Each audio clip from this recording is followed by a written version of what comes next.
Aloha, guys, and welcome back to Degree Free. We are your hosts, Ryan and Hannah Maruyama. On this podcast, we share the fundamentals we've discovered and the mistakes we've made while self-educating, getting work, building businesses, and making money. We'll tell you how to make it happen. No degree needed. Welcome back, everybody. We are happy to have you with us today. And if you would like to get degree-free news, degree-free job ideas, and career options, as well as different resources that you can use to teach yourself so that you can get work and make money, then you are going to want our newsletter. We send that thing out once a week, and it is chock full of stuff that you are going to want to not miss.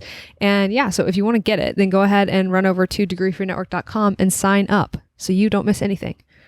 Yeah, absolutely. And if you haven't already, please like and subscribe so that you can get notified whenever we post a new episode, which is every week. We'd love to have you as a loyal listener. And let's get to today's subject. Today, we are going to be talking about how to become a published author and start making passive income. A lot of our listeners are interested in different types of business and beginner sort of side hustle ideas, as they call them. And this is a good one. Yeah, definitely. It's a good one because it offers a lot of learning. There's a lot of skills that overlap into running a traditional business, whether that's even products or services. There's a lot of overlap that you can learn from by writing books and publishing books. And then also, if you're able to do it, it's a good way to make, passive income. Might not be enough to pay the bills, might not be enough to quit your job or anything like that, but could help, definitely. And another thing about it that I found too, as Ryan and I have done this ourselves, is that there's a lot of information available around it because it's a primarily online thing, self-publishing, especially now with Amazon and their adoption of that. So there's a lot of information as far as if you get into it and you're trying to figure out how to do something. There's a lot of readily available blog posts and information on it too. Yeah, definitely. And today we're going to be talking about how to become a published author and starting to make that passive income. That being said, we are going to kind of briefly touch on the most important part of it, which is the marketing. But that is a very deep rabbit hole. And I think we might do it in another segment if people have interest in it. But that's definitely... once the book is written, that is all you're going to be doing. And that is the most important part. Even before the book is written, in many cases, that is the most important part. So I just want to mention that. That being said, we're going to talk about how to execute and how to do it. But in order to do so, you kind of already touched on it. We kind of have to talk about the different types of publishing. And there's traditional publishing and there's self-publishing. Kind of the self-publishing renaissance right now too, I would say. Yeah, definitely. I think self-publishing has never been easier. Definitely, it's never been more accessible as a reader and also as an author.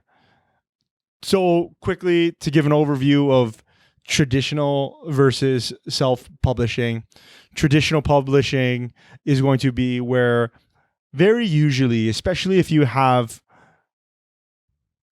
no name, or rather you haven't created a name for yourself as an author, you're usually going to go to those traditional publishing houses, whether it's Random House or Penguin. Yeah, Penguin. I was thinking McGraw-Hill, but that's actually like textbooks. Yeah. Yeah. I don't know if that one you can just waltz in there. Right, exactly. Here's my story of the birds and the trees. And they'll be like, well, we're not really interested in that. Thank you, though. So you're going to walk into these publishing houses and you're usually going to have the whatever it is written already. You're going to have it completed. And they're going to read it and then you're going to say, this is terrible or this is great. Yes, this is terrible or this is great. We're going to buy it from you. And buying it can be different in many ways. I think there's a lot of ways to structure author deals.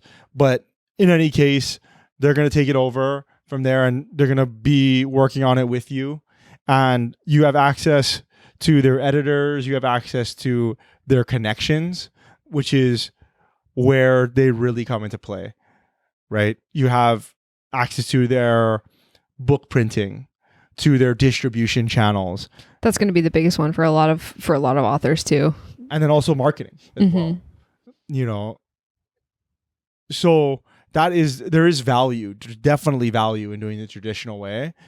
But today we're going to be talking about self-publishing.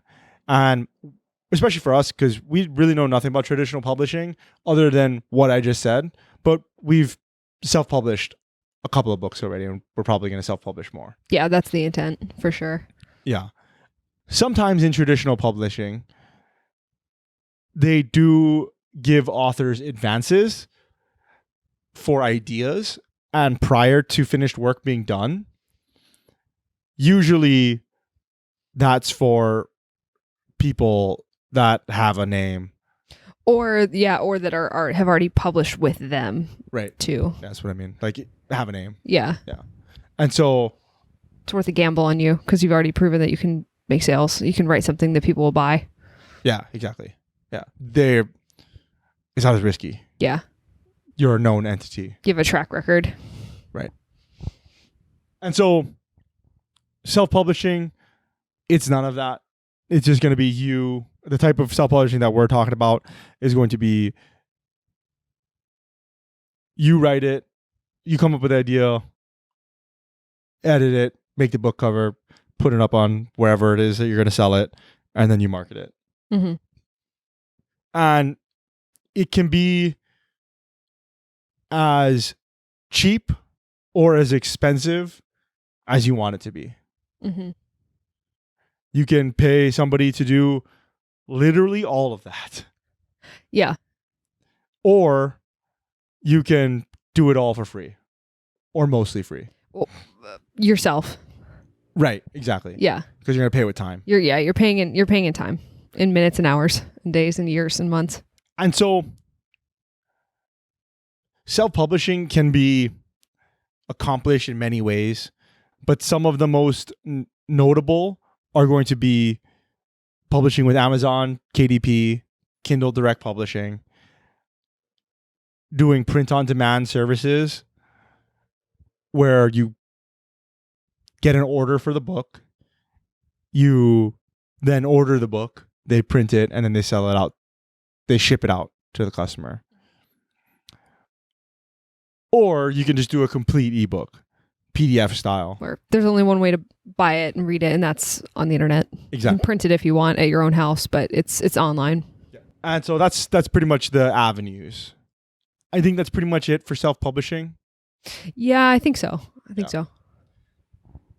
The next thing that we are going to talk about is the most important thing before the book is written, which is picking a topic. Mm-hmm. Mm-hmm. And this one's interesting because you can pick whatever you want. So unbeknownst to people, you can write a book about whatever you want to write a book about. If you want to write a book about different blueberry recipes from around the world, you could. Blueberry muffin recipes from around the world. Or if you wanted to write a detailed history of the last 100 years of biological advancements in science, you can. Because anybody can write about anything they want. And that's one of the contributing factors of what makes this the most difficult, but also the most important decision. And also there's so many choices, right? There's so many places to go. And this is where a lot of people get stuck. And a lot of people think in order to write a book, you need to be an expert in a space. Yeah. They think there's all this barrier of you have to have whatever degrees in order to write a book. No. Yeah. Or just you need to be an expert in it. Yeah. Like you have to know everything about it ever. Right. You don't have to be an expert in it. You can research something. Okay. Learn it up to a point where you understand it. And then write a book about it. Mm-hmm. It's that easy. Yeah. And you could write a book about the learning process that you went through as well. Yeah, you could. That's very meta. Yeah, super. I'm writing a book about how to write a book. So if you already have an idea about the subject that you want to write about, that's a good enough reason to write the book. Yeah, just because you want to. If you want to write the mermaid myths of Michigan, well, have fun. Exactly. Like, you want to write about that, so just do it. And there are a bunch of reasons why you can or you should write a book. And I think we're going to do that in another episode. So I'm not going to belabor this here, but just knowing that, okay, just because you want to write a book is a good enough reason to write one. Absolutely. And okay, if you are strictly honing in on the second thing that we said about the title here, which is making the passive income, that's kind of what we're talking about here when we're talking about this is important. Because the subject is really going to be what dictates supply and demand. Basically, if you're writing a book to write a book that you want to write that book. If you're writing a book that you want to make you money, write a book about something that people want to buy a book about. Exactly. It's that simple. Yeah. If people are like really into comparing different types of toothpaste for whatever reason, you know, and they want to see a breakdown of whichever toothpaste is best for their kids' teeth, and that's selling really good right now. You may not care about it, but if your goal is to make money, guess what? You're writing a book about toothpaste. Yep. And the way that you're going to do that is you're going to do that through widely keyword research. If we're taking a strictly analytical approach to this and we want to make it the easiest to kind of learn a lot about creating a product that people want and then marketing and selling that thing. Mm-hmm. And so keyword research, that is the very beginnings of like what is called search engine optimization, which is just a really fancy way of saying how to put things at the top of Google for when you search for them. Mm-hmm. You're basically making a path from the searcher to you. Sure. Yeah. And so when somebody searches best oatmeal cookies, there's going to be a website that pops up right at the very top. There's going to be a couple of ads, and then there's going to be the best oatmeal cookie recipe. That, in order to get that top spot, you need to basically make your content fit that keyword, that search criteria. Yeah, you have to write your recipe, article, life story, whatever, in such a way that you can put enough keywords in that whoever's looking for it can find it. Yeah, exactly. Which is part of the reason, actually, too, why those posts are so long. The worst. My gosh, you get to the end, and you're like, and at my Nana's ex-cousin's funeral, and you're just like, how did we get here? These cookies made me cry. I'm like, after my daughter's graduation, oh my God, where is the recipe? How long did they need to go in the oven for? I digress. But I really hate those recipes. That's a lot of the reason why. That's why they're so long. So long. Yeah, so they can pack it full of what they need to in order to help you find it. So there is a purpose for those biographical posts that will tell you how to bake salmon. And then, not to go off topic, but also the longer that you stay on that page, especially if it's ad driven, the more money they can charge for the ads on the page, of which there are 87,000. Right. The more ads are going to show up, and therefore the more money they make. Right. So it makes sense. Yeah. So a lot of people don't know that though. So it's good to explain that. Right. And so that is keyword research, and it is a very complicated realm, and this is something that you're definitely going to have to do research on how to do keyword research. But I will just give the general gist of it, which is you're basically looking for search terms that have high volume and low competition. So what that means is you want something that people search a lot for, but there's not a lot of people writing about it. Mm-hmm. And ideally, if you're writing a book, you're going to want to go to some place that has a lot of people searching for it and not a lot of books written on it. Or even a lot of blog posts written on it too, because then now people are looking for information and they can't find adequate information, and people will buy books when they cannot find adequate information. Exactly. And this is a lot easier said than done. Yes. That makes it sound really easy, but it's not. Yeah, exactly. Especially you have to be very creative. Yeah. SEO is a complicated thing too. Yes. And it does change constantly, but that's the general, as you said, the general gist of it. Yeah. And so there are a couple of different tools that we can use, and I'll just name them, and then we'll put a bunch of links in the show notes as well. Degreefreenetwork.com. And,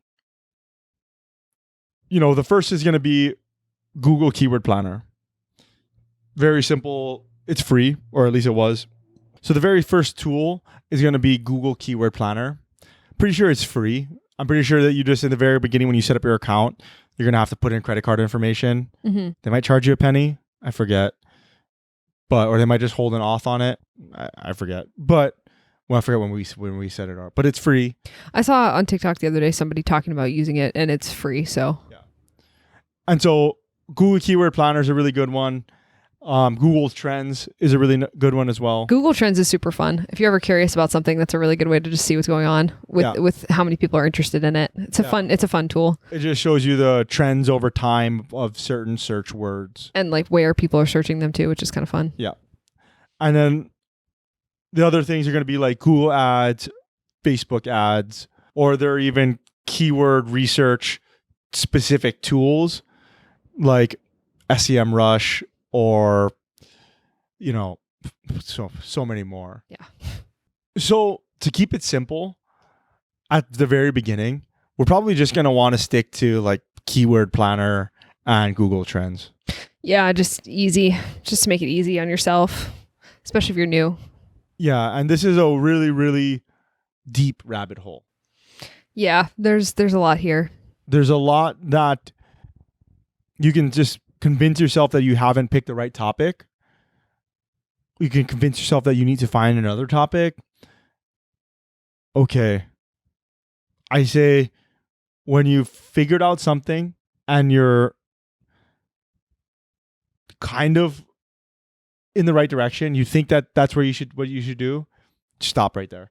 It's got good volume, not a lot of competition. The quality of the content that you click through is not up to the standards that you think that you could deliver. Yeah. Or you think it's just not, you're like, oh, this isn't as interesting as it should be, or I just don't find this super compelling, or I don't feel like I'm getting my questions answered. That's really good too. Because you're like, if I feel like I could answer these better or make this more clear, that's really good too. That's a good sign. Yeah. Absolutely. And, just pick it. It's your first book and it's not going to be perfect. Yeah, your first try at this is going to be far from perfect. You just got to be okay with that too, because that's just how things work. Your first try is not going to be that great. It's the way that we're thinking about this right now is that we're learning. This is going to be our first one, and then we're going to be able to write more and build upon it from there. Mm-hmm. And so we say it's better to be done than perfect. Yep. Done is better than anything else, because done is done. Or as we say sometimes in the house, done is done.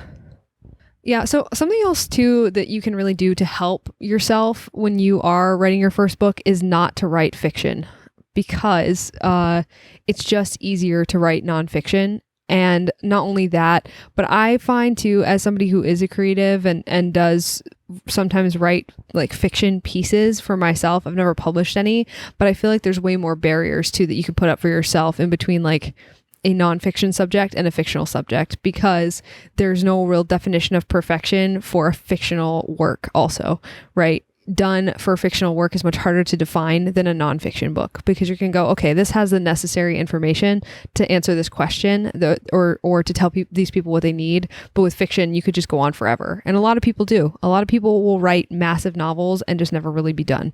And that's because they don't know when to stop. Fiction is also harder because you have to create an entire world out of nothing, right? You have to create the characters, you have to create the plot, you have to create the story. Yeah. And there's a lot more complexity to doing that in an engaging way that people will buy. Yeah. Whereas nonfiction, you're just trying to tell them how to do something. Yeah.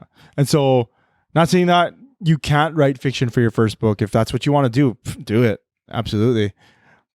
But this is going to be more geared towards nonfiction. And I think that's probably, if we're worried about trying to test this out, that's what we're going to be thinking about, is doing nonfiction. And so, when picking a topic, you might want to pick a topic that interests you. You don't have to. That's not a prerequisite. That's why it's so far down. It's not necessary. Mm-hmm. But it's just going to make life a little bit easier because you're going to be a little bit more interested in it. Yeah, and because you're probably going to be doing quite a bit of research and reading. So ideally, the topic shouldn't bore you is maybe a better way to put that. Yeah. Yeah, it doesn't have to be the most interesting thing you've ever seen ever, but at least don't be bored by it. Especially since this is your first one and you're going to be doing a lot more work on it probably than you would your second, third, fourth book. Mm-hmm. One of the easiest formats, a couple of the easiest formats that come to mind are going to be like how to. Yeah. Right? Just to kind of get the juices flowing as far as creativity, like what are some suggestions to even look at? And so it could be how to do anything. Yeah. How to build a chicken coop. Yeah. How to do interior design in a small house. Exactly. Or real estate investing if you're a realtor or anything. How to become a snowboarder. The second thing is going to be like general topics, just an overview of general topic. Like everything you need to know about whatever. Yeah, volleyball. Like how to for dummies, like whatever the dummies books, right? Those are a good example of those. Yeah, those are also good guides too. Yeah, that's true. Like that's true. Reference books. Yeah. Which definitely you can definitely make. Yeah. Definitely. That is true. But if you're just talking about like what is this esoteric thing in this certain field, Mm-hmm. And you niche down and you can just totally write an overview of what that thing is. Yeah. And then the last one is going to be like, here's what to expect when you're buying your first home. Mm-hmm. Here's what to expect. ... When rebuilding your first classic 1965 Chevy, whatever. Exactly.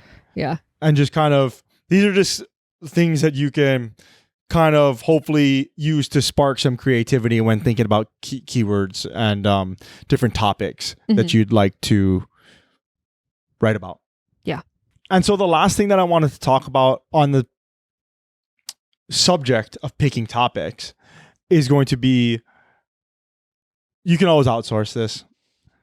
You could hire a Fiverr or somebody on Upwork or Reddit or whatever to do all this keyword research for you and come back with a plethora of different options with different keyword volumes and everything like that. I think for your first book, I wouldn't hire out for this. Yeah, I would do this yourself the first time. Just so you know what you're doing. Or well, so you can get kind of a system too down if you want to continue to publish books. Yeah. But on a note of hiring out, all of these subjects, all of these things that we're going to be talking about, you can hire out for all of it. Yes. And people do. Yeah. And you can write a book for a couple $100. You can write a book for a few thousand. Yep. There's a massive range. And it just depends on what you want, what your expectations are. And honestly, the quality that comes out of it. But that doesn't mean that more expensive books necessarily sell better. Or just more expensive service people mean quality. Mm-hmm. Right. That's true. So, yeah, for your first book, I would probably not hire out for the keyword research, which is why I brought it up last. But it is something that you could do. Yeah, you could. Definitely. Okay, so I think the next thing we want to talk about is like writing the actual book. That seems to be a big one. So one thing that I think is probably really most important to keep in mind about this is it seems like a gigantic task, right? Writing a book. When you initially thought about that, you're just like, whoa, writing a book, what a gigantic thing to do. But really, the reason that people think that is because they think that often books have to be long. Books do not have to be long. They can be as short as you want them to be. You can have a 20-page book if you should so desire. You could have a 4-page book if you so desire. I'm not saying that it would sell super well. I'm not saying that people wouldn't feel like they got gypped a little bit, but you could if that satisfies your topic, right? So I think that's a good thing to keep in mind, that there's no required length for something to be a book. Yeah, definitely. I think there's no required length for it to be a book and also for it to be a quote unquote successful book in order for it to make profit every month. The days, especially since we're self-publishing, traditional book publishers, they have their certain pages that they want to hit, the 250 to 400 page range or whatever it is. And I remember I read an article years back of the reason why, but I forget. I think a lot of it has to do with the way that it sits on a shelf too. Really? Like I think the spine and everything like that, like so it's large enough to read. How about that? I'm pretty sure that's one of the reasons. But there's a bunch of other reasons that I can't remember for the life of me right now. I would think off the top of my head, it would be like literally the weight of the book when you pick it up. Like you'd want it to feel like it was worth whatever somebody paid for it. You know, like you want it to be big enough for people to feel like they got their money's worth. Sure. And with the self-publishing, you don't have to worry about that. Yeah. There are books that are 20 pages long that make lots of money. Mm-hmm. And that help a lot of people. Exactly. And it's all good. It doesn't have, it just has to be as long as is needed to get whatever point across that you need. Yep. So we have a friend that is a published author, and they went through this whole thing, this whole playbook that we're doing now. And their book is, I think it's like 20 pages, less than, I think it's 17. 17 pages, something like as that. I recall. Yep. Yep. And they sell hundreds of dollars a month. In its category, it was like one of the top performing books, which that's something that people should know too, is that if you pick the right category on Amazon, your chances of being a bestseller in that specific category is increased too. That's another thing that you can accomplish with research. Yeah, definitely. And that's like going to be a lot into the when you actually publish a book and marketing and stuff like that. But yeah, definitely. It's definitely where you put it in Amazon matters, assuming that you are going with Amazon. But if you don't, if you go with your own website, then it doesn't matter. That's totally fine too. Yeah, it's all SEO. But yeah, this is just a good example of book length. You can write something that's useful to a lot of people, and you can market it well enough through any other channels, through all the channels, and you can still make a decent amount per month. Yeah, it's wild. You just gotta, that's a good example of writing something that there wasn't a lot of information on that people needed information on. All right, so for the research, you're just going to be Googling like a lot of stuff, like so much Googling, all the Googling, just hours and hours. He knows I can get really deep. In the Google. But you also need a good tool to kind of organize and write as you go along as well. I prefer doing that in OneNote. I think that OneNote is a really good way to organize all of that information, and kind of keep it, separate ideas as well, especially in the initial research part. It's important to keep all of the information compiled together, and you can do that through links in OneNote and everything like that. Or you could also use something like Google Drive or OneDrive for Microsoft as well. And, you can kind of create a book folder and keep the information that you're gathering and the documents that you're gathering there. As far as research is concerned, you can do it yourself as well, or you can hire. Yeah, this was a really cool thing that I realized you can do on Fiverr specifically. There is a lot of low cost researchers and analysts, like data analysts and people that can compile scientific research, which is really cool. And so if you're writing about something that requires a lot of statistics or a lot of numbers or a lot of just, you see a lot of stuff and you're like, I want different numbers. I need to ask a different set of questions about these numbers. They can literally go in and do background Excel. They can make charts. They can write, scientific papers about whatever it is and then give it to you, which is super cool. And that's a great way, especially if you have a very information heavy topic, that's a great way for you to create new value in your book as well. Yeah. You're going to want to make sure that you're not plagiarizing. That just needs to be said, just because a lot of those guys, they do end up just copying and pasting. Yeah. So make sure you're not just check. Yeah, like a lot of them do. Run it through a checker. And then so as far as other tools to use, OneNote is something that you can use to write in, definitely.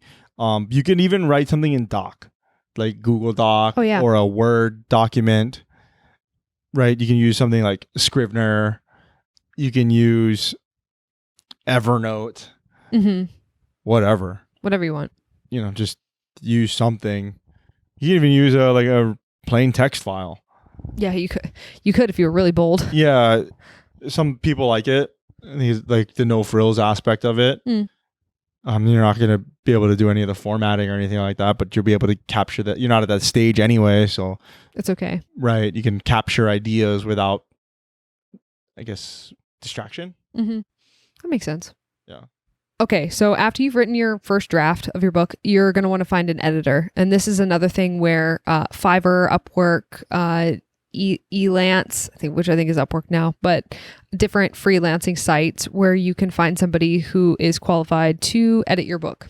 Oftentimes they're not incredibly expensive, but I will say from our experience, they have been incredibly helpful.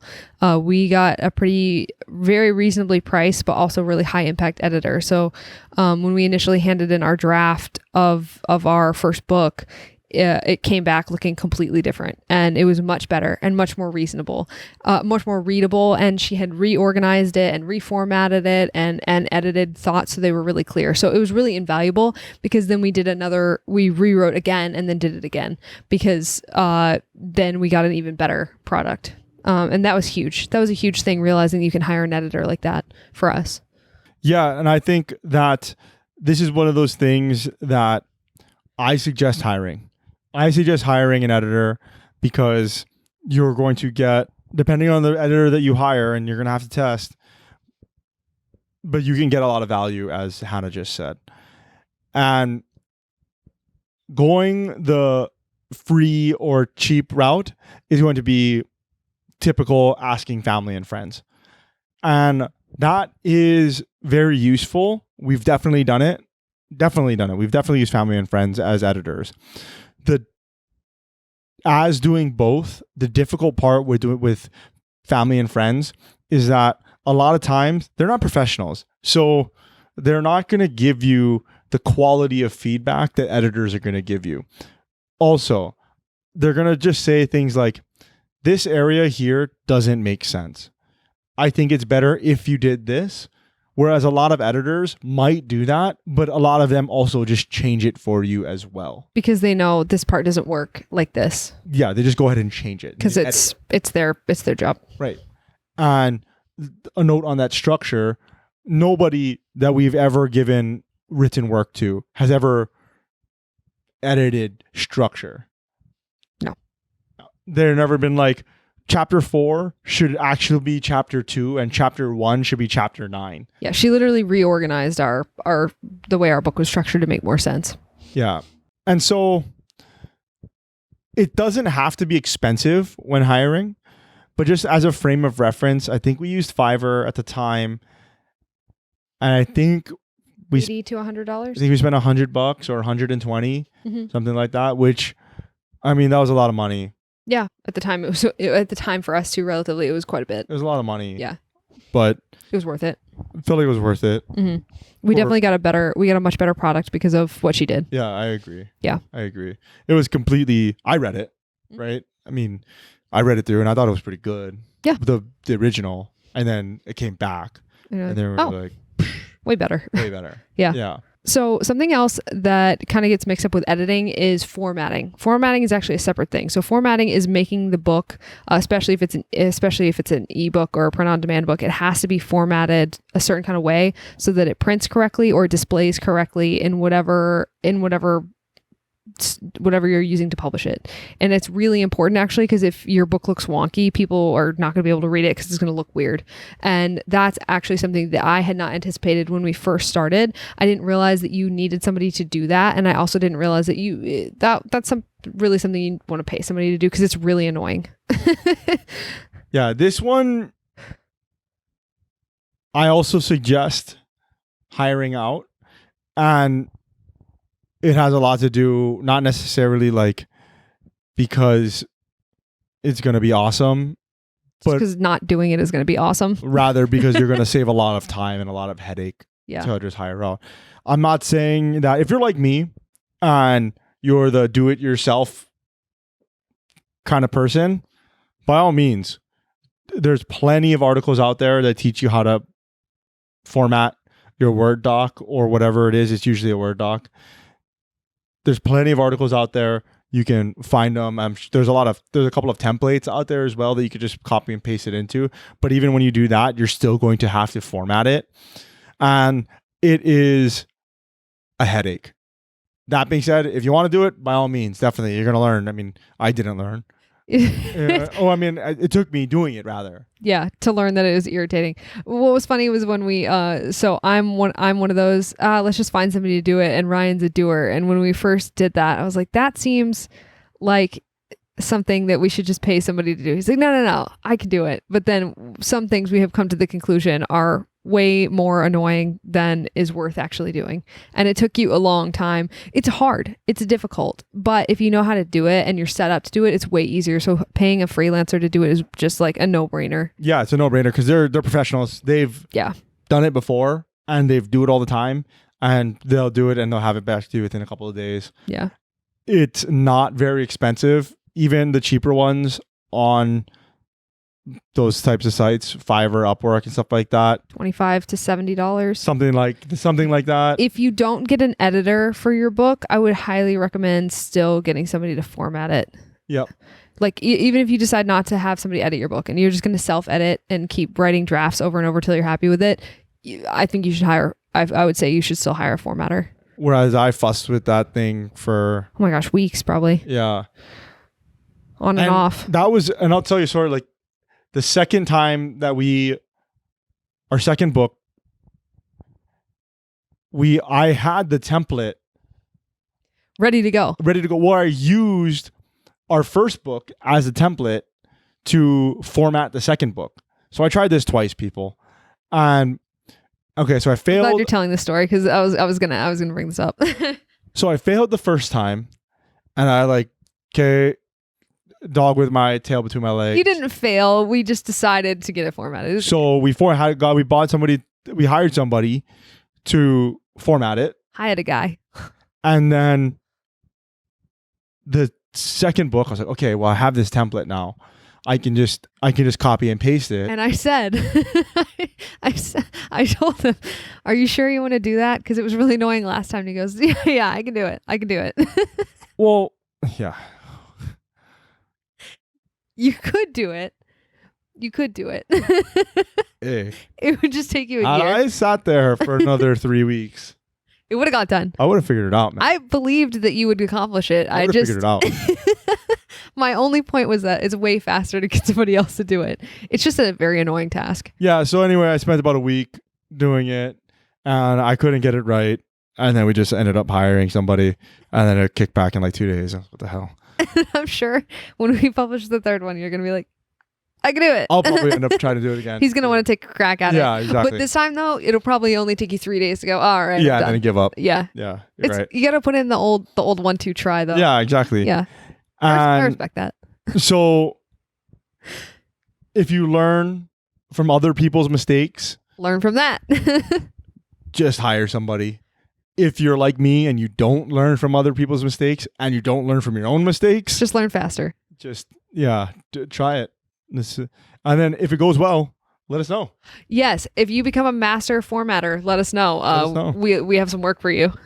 So one of the things that you're going to have to think about while you're writing the book is you're going to have to think about the book title, right? You're going to have to think about, what are we going to title this thing? And titles matter for sure. People definitely will either buy your book or not buy your book based on the title. Your title should be something that, especially in nonfiction, it should be something easy and tells people what this book is going to be about. Mm-hmm. Traditionally, nonfiction has a title and it has subtitles as well. Mm-hmm. But ideally, you'd like to have it at least give a kind of an idea of what the book is like in the title. Yeah, because you want to tell the buyer/reader what they're about to get. Yeah. And then also, when it comes to the marketing and search engine optimization, SEO, if you do it well, it's going to make it a little bit easier for people to find your content rather than somebody else's. So what I mean by that is if you have a book about how to play golf and you name it 14 sticks and a ball. And it's like, okay, well, when someone's looking for information on golf, that's not what they look up. Yeah, that's like, what are you talking about, dude? Yeah. But if you name your book How I Play Golf, it's a lot easier for the reader to be like, yeah, this is a book about golf. And it's going to make it easier for them to find it as well, especially in a digital world, because with the self-publishing, you're not going to have Barnes & Noble carrying your book usually. In the golf section. Right. So there people are going to be looking online for golf books, and they're going to find yours by searching for it. Yep. Yeah. The way that you're going to test these titles, testing is an important part of this. A lot of times there are authors or aspiring authors, you'll start with the title first, right? And you'll be like, I want to name it this. And you're like, okay, that's good. I'm glad that you have the title. And if that's what you want to name it, by all means, name it that. It's your book. Do whatever you want. That being said, if you wanted to do a little bit more research, there's ways that you can test titles. And some of the ways going from like cheap or free to expensive, one of the cheapest ways that you could do it is just doing like a social media poll with your followers. Yeah. Just see what they think. See what they think. Give them a couple of working titles and create a poll on Instagram or a poll on Twitter or whatever. And just have people vote. Mm-hmm. One of the good things about this as well is that it gets people that are in your circle or the people that you know interested in. They're engaged. The book or the future book, right? Be like, oh guys, I'm working on a book about da-da-da-da, and I am thinking about naming it X or Y. Please choose. Please help me. And then that just gets them ready to engage. Mm-hmm. Other ways you could do it, always, you're going to be tapping your family and friends for a lot of this. You could always ask family and friends. Yeah, just text them. I'm thinking of this or this for, usually giving people 2 options is best. Narrow it down to 2. More than 2, and people tend to be a little overwhelmed by choice. Yeah. And then the next thing is going to be you can use something like PickFu. That's a really cool site, actually. It's just interesting. It's kind of like it holds the same interest for me as Google Trends, because you can give a random pool of people. So it's kind of like you see those in older movies, the focus groups, right? They still do them, but in older movies you usually see this people in a room and there's glass, and you can ask them a question, and it's the same thing. So you'll give this site either like 2 pictures, and it could be of anything, products. You can give it book titles, you can give it like descriptions, and then send it to a bunch of random people of different, you can choose like the gender breakdown, the age breakdown, and see what it is that they think of whatever you just gave them. And you get the results really quick. So it's super cool, actually. Yeah. And it's very useful. It's also sometimes not useful. Because it's honest. like it's a crapshoot in general, asking people their opinion on things, because like sometimes they'll tell you things that they don't actually mean. Right. But it's as useful as anything else is. Yeah. In order to help you make a decision. On PickFu too, sometimes they'll justify their choice, and they'll give you a description of why it appealed to them or not, and that's actually really useful. Yeah, that is useful. Yeah. And so the last way that you could do it is you could run ads, either Google ads or Facebook ads. In Google ads, you can run just text only ads. You can pick certain keywords that you've identified in your keyword research and target those and see which ad they click more, right? And you can be like working title A versus working title B. These used to be cheaper. It's kind of expensive now to run this. So if you've got some money to throw at it, I'd give it a try. And it's also just a good low stakes way of trying out Google ads for the first time, or trying out a Facebook ad. Facebook ads are a little bit different. You can, instead of targeting just a keyword, you can target a demographic of people. You can make an audience. So you can pick male, female, age range, whatever. Things very similar to that PickFu, which you were talking about. Mm-hmm. It's very similar to that. What interests they have, buying habits. Yep. And then you can do a working title. It's creepy and cool. working title A, working title B. If you already have cover designs of these two, Run the cover you designs. could also run cover designs. See what too. people click on. That's a little bit difficult because if the covers aren't the same except for the writing, then you don't know.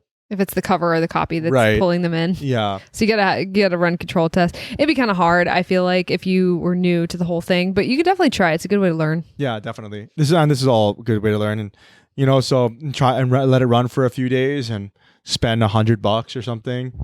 Hopefully you end up making that money back because you've picked such a great title. Mm-hmm. That's the hope, at least.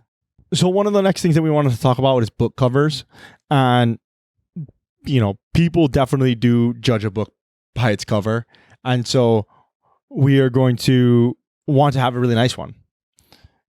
Just like all of this, you could do it yourself or you can hire somebody. Hiring somebody is pretty easy on the platforms. There's plenty of people that do it. Doing it yourself is actually pretty simple now too, though. There are things like Canva or like the Adobe suite of tools. There's actually templates for it too you can buy. Exactly. And then there's also, like, if you want to go a free version, is like edit.org has templates as well that you could use. It could be as simple as just getting a stock image and just putting your title on top of it. That's a lot of book covers especially on Amazon. Yeah, absolutely. You see it all the time. It's not like they look bad either. It's just a style, and the reason it's a style is because it's simple. Yep. And that's what a lot of the lower end book cover designers are going to do. They're not going to format it in any way. They're not going to worry about typography. They're not going to like put boxes or borders around if boxes and borders around your titles are necessary. Those types of things. They're just going to create a book cover design, slap a template on it, or slap a stock photo on it, and then write your book cover. Write your title, rather.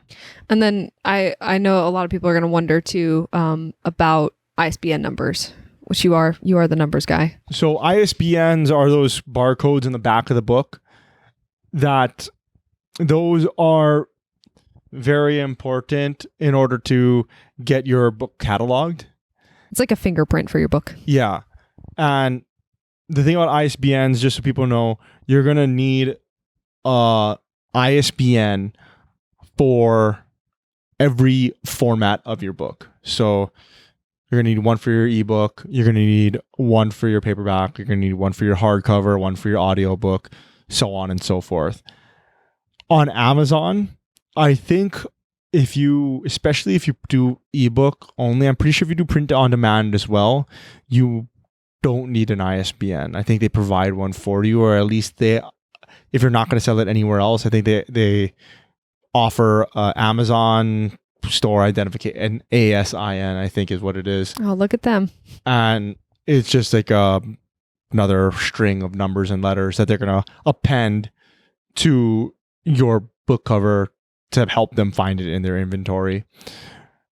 But if you want to sell it other places, you're going to need an ISBN. And you can get ISBNs at Bowker, Bowker. I think it's myidentifiers.org or something like that.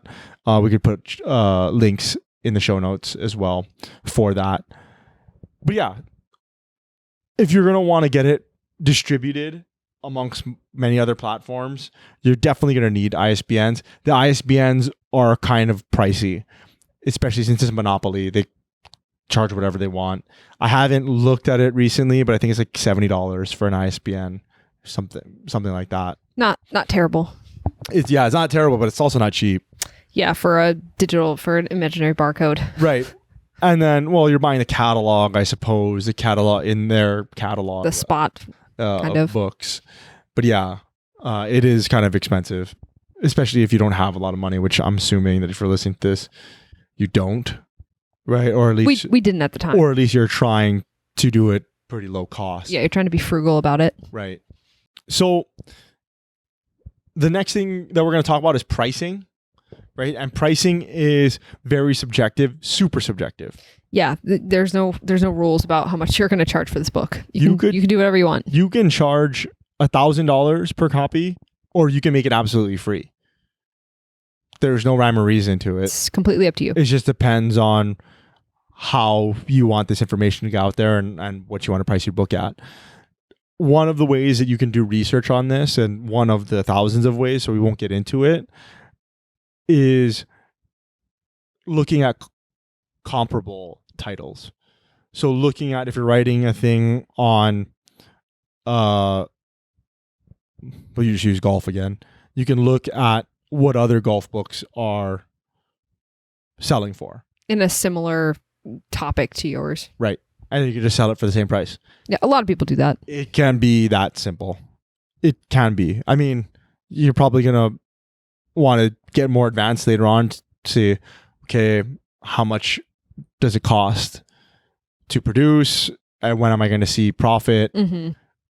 How long will it take me to break even? All great questions. Yeah, you're going to want to run those numbers, but that's a little bit outside of the scope of this right now. For the very basics of it, especially if you're doing print on demand, you're definitely going to want to make sure that whatever the printer rather, is charging you, that you price your book more than that. Yes, because otherwise you're going to be paying for people to buy your book. Right. So if they charge you $3 to print your book and they're going to take $1 in processing fees, you have to at least charge $4 to at least make $0. Or you're going to be paying the man. Exactly. And so, it'd be great if you charge $3 for your book, and then every time that somebody wants to read it, you're paying $1. That's one way to do it. Yeah, it is. I mean, that's one way to get readers. Yeah, definitely. I mean, and if you have another business attached to it and you have a strong call to actions at the end, and maybe they sign up for a service or something like that, and you hit them there. Maybe. Right? Yeah, that's true. But if you're just selling books, that's probably not a good sustainable way. Yeah, if you're trying to use the book to make money, don't do that. Don't pay more to sell the book than you're making off of selling the book. Yeah. That's not the goal.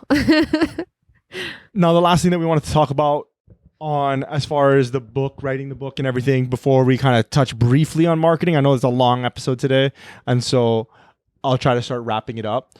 But the last thing that I wanted to talk about here is going to be the publishing on whatever platform. And so you have to choose a platform that you're going to sell your books on. Amazon is going to be the 800-pound gorilla in the room. You're going to have the most access to customers. You're going to have the most robust tools and the widest distribution by going with them, right? But you can also try to publish it yourself. What I mean by that is like on your own website or something like that. Mm-hmm. Build a site, post the book, take payments yourself. Exactly. Where Amazon really thrives is going to be in the fact that they make it really easy for you. And they also provide all the customers. But if you make your book available to other markets as well, it can go international. And now you're getting money from all over wherever Amazon is.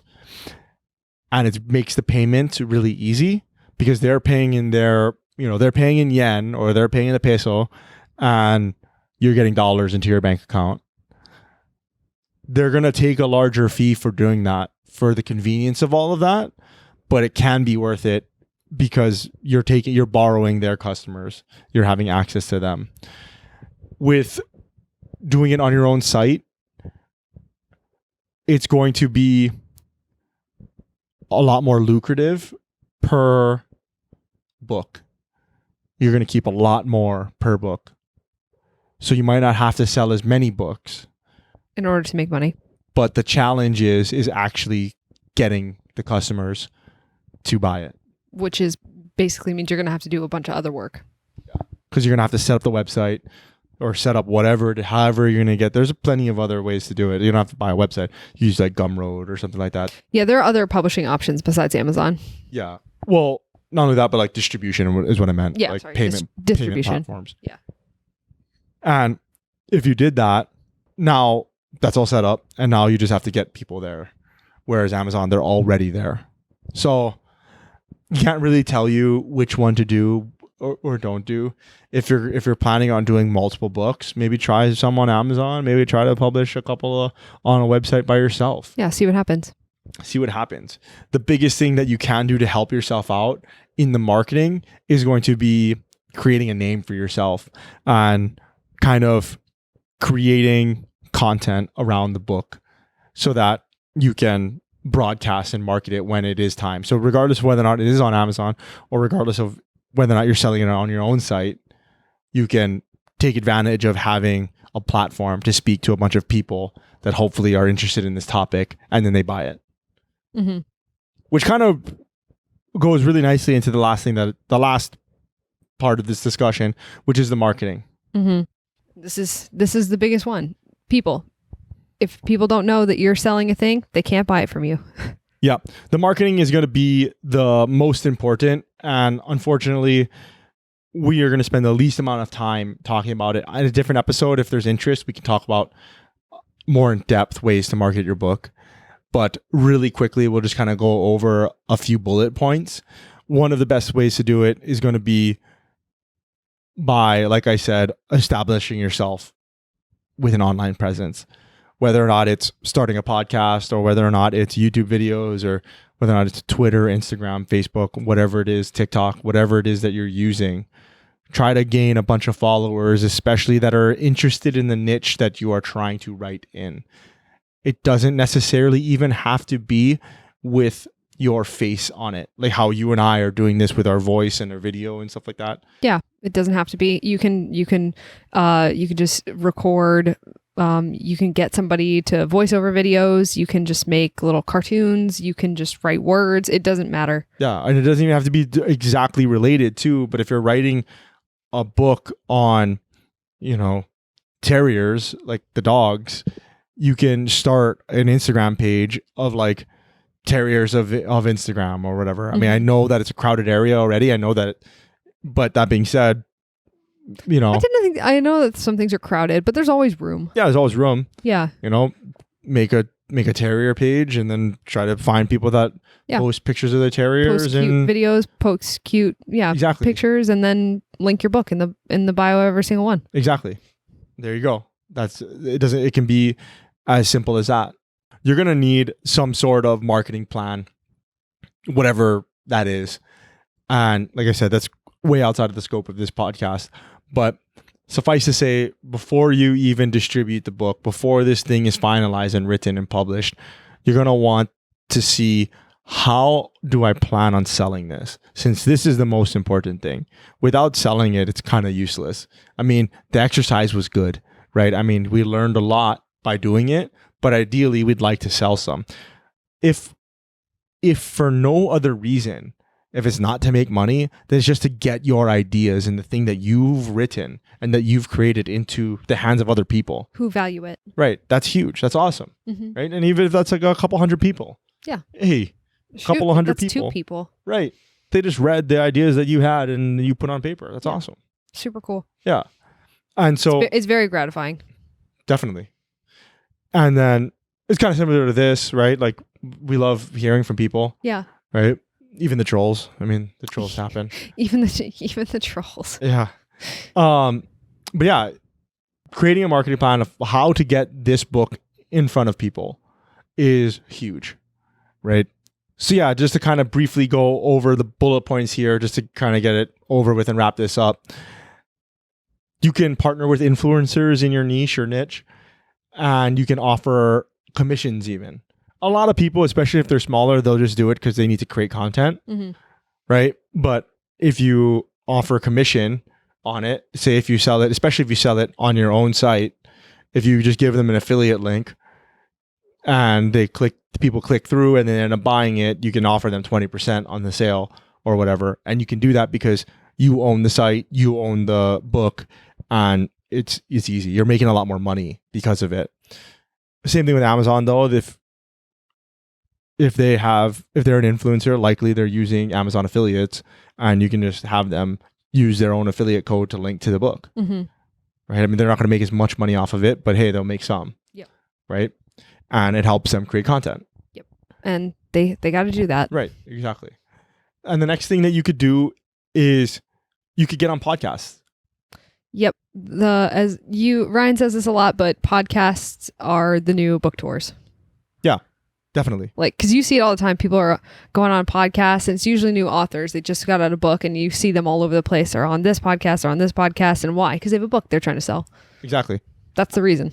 Instead of doing the whole talk shows, sitting in Barnes & Noble signing things. Yep.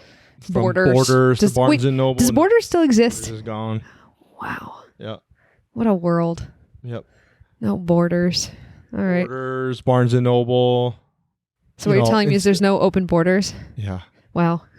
Instead of instead of doing it like that, they just go to different podcast studios, or they just do the podcasts over Zoom. Right. And now more people know about their book. A big way to get your book out there, as we've kind of talked about already, is search engine optimization. Now that you've done your keyword research, and you picked your topic and you made great content, now you're going to create web pages or create content within Amazon, and you're going to, hopefully get your book up there so that when somebody searches for your keyword, your book pops up and then they buy it. Mm-hmm. Yeah, pretty simple. Yeah, pretty clear. So the next couple of things is going to be like getting reviews, and especially like on Amazon and stuff like that, those different platforms, getting reviews from family and friends, if they could just leave honest reviews, that's huge, right? And if it just... Because you're going to get family and friends who buy your book, and just remind them, hey, please write a review for it after you're done. Right. Social proof, which, I mean, we've been there. It's kind of like pulling teeth. Oh yeah, to be people honest, hate doing it. People don't want to do it. But it's funny how even people that support you do it, like, and they'll buy your stuff, but they will not. They won't review. For you. Yeah. So if you can convince them for some way to leave an honest review, that's really awesome. It just gives social proof that is a good book, right? And it does the things that it says it does. Mm-hmm. Also, another way to do it is kind of trying to find the emails of Amazon top contributors and sending emails to them. And having them review your book. Okay, I've done this. Let me just be the first one to say this is very difficult. The only way for you to go through and find emails of Amazon top reviewers is to manually scroll through the reviewers and manually click into each individual page and see if you can find an email somewhere in their bio or their whatever. That is the only way to do it. I think you could probably write script to do it too, if you knew how to do that. If I knew how to do that, I would. Yeah, right. Yes, but I don't. But you don't, right? So I have to, me and the rest of the commoners have to go through and manually click through. And it's very difficult because it will reset the page. Anyway, it's a whole thing. But yeah, you got to manually go through and hunt. But that is... And I did that. And it took me probably a week to scroll through and get like 200 emails. And then I emailed all 200 of them. And I think only three maybe wrote reviews. But one of them reviewed my first book and then reviewed the second book as well. Yeah. So it was worth it. And it was a top reviewer. So yeah. And so the next thing is going to be paid ads. And that is a very, very deep rabbit hole that, suffice to say, that if you do it well and you have a good product and you have good marketing, paid ads can really, really help. Yeah, those are not a magic bullet, people, especially if you don't know what you're doing, I will say. Just Ryan and I have had we've had an experience with paid advertising that was not good. So just be careful with the paid ads if you do not know what you're doing. Yep. Go small, go slow. Yes, exactly. Start with a very, very small budget, whatever you think your budget is, cut that thing in half. And then watch it very carefully because they will go over it because they'll have your credit card information, and then you're going to be tangling with Google trying to get your money back because it's kept running or something happened. Well, as long as you don't set the caps, but sometimes.